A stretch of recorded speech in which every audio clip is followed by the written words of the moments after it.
Бұл бейнеролик балалардың заңды өкілдеріне арналған және индик ақпараттық жүйесінде баланың заңды өкілінің баланың сабаққа қатысу табелін ай сайын растау процесі қалай жұмыс істейтінін көрсетеді.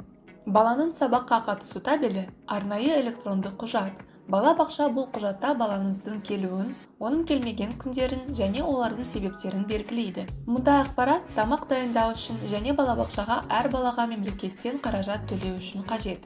Бала-бақша табелді күн сайын толтырып отыруы тиіс. Ал ата-ана индиканың жеке кабинетінде өз баласының табелін көре алады. Сабаққа қатысу табелін қараудан басқа, ата-анаға табелді тексеру және келісу міндеті жүктелген. Әр айдың бірінші күні алдыңғы айдағы табел бекіту қажет режиміне өтеді. Ата-ана сабаққа қатысу табелін тексеріп, не келісуі, не қайтаруы тиіс. Келісу процесіне ата-анаға әр айдың бірінші 15 күндері аралығында уақыт беріледі. Егер ата-ана 2 ай бойы табелді тексеру процесін елемейтін болса, ваучердің күші жойылады, ал бала-бақшадан шығарылады. Жеке кабинетте сабаққа қатысу табелдері деген бөлімді таңдаңыз. Парақшаның жоғары жағында ашық кезең бойынша балаңыздың ағымдағы табел болады. Бұл мысалда қыркүйек айы. Одан төменде өткен кезеңдер бойынша табелдері бар бөлімі орналасқан. Назар аударыңыз.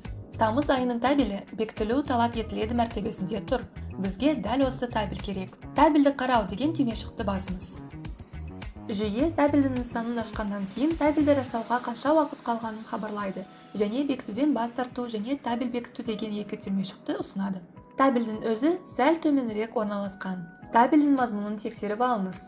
Егер табелдегі белгілер дұрыс қойылған болса, табелді бекіту деген түймешікті басыңыз. Егер сіз компьютерден жұмыс жасап отырсаңыз, жүйе сізге тұлғаны тексеру үшін QR-кодты сканерлеуге ұсыныс жасайды. Ол үшін Ед24 қосымшасын пайдаланыңыз.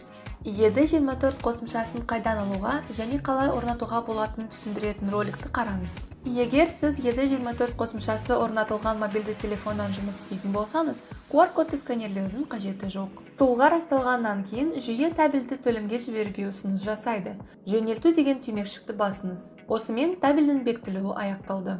Егер сіз балаңыздың сабаққа қатысу табелінде қателерін барын анықтасаңыз, бекітуден бас тарту деген түймешікті басыңыз. Бұл жағдайда жүйе мәтін жолында бас тарту себебін көрсетуді сұрайды. Бұл жолда табелдегі қандай күндер және неліктен дұрыс толтырылмағанын жазуыңыз керек. Содан кейін бекітуден бас тартып, бұл ақпаратты жөнелту керек. Табел бекітілген немесе бас тартылған жағдайда жүйе Ед24 қосымшасында ата-аналардың жасаған әрекетін тіркеу үшін тиісті хабарлама жібереді. Мұндай хабарламаларды үнемі толық және мұқият оқуыңызды сұраймыз. Табелді келісу бұл ата-ананың жай міндеті ғана емес, табел қаржы құжаты болып табылады. Табелдегі ақпарат негізінде мектепке дейінгі ұйымдарға бюджеттен қаражат бөлінеді. Өте маңызды. Егер ата-ана баланың сабаққа қатысуы туралы дұрыс емес деректерді қамтитын табелді растаса, бұл бюджет қаражатының талан-таражға салынуына алып келеді. Және бұл Қазақстан Республикасының қолданыстағы заңнамасына сәйкес жауапкершілікке алып келеді.